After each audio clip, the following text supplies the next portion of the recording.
Okay, yung ibang magtitinda, ito kasi, malaking bagay to. Dahil yung iba talaga, iisipin nila, ito kasi medyo maliit lang siya. At kung titingnan din siya ng customer talaga, ay maliit lang. Konti lang ang isang takal. Ayan. So, ito yung pinakamaliit na takalan.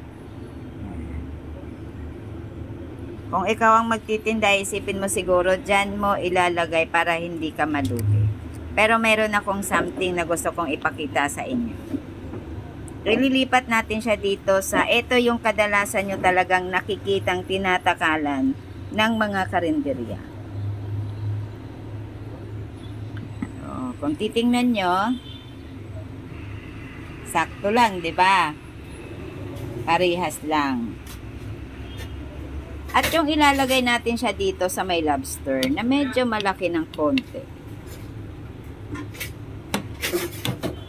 Diba? So, ikakalat natin siya ng konti. Ano yung point ko?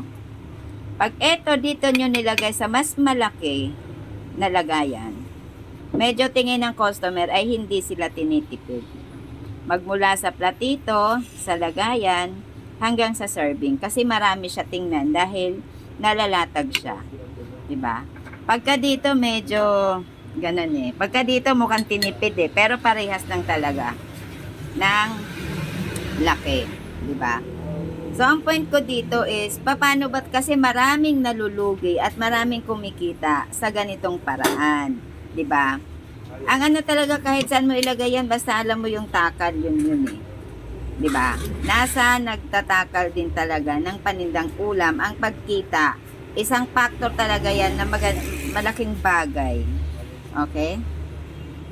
Yan. So, nakita nyo na, no? Pare-parehas lang sila ng laki at ng dami.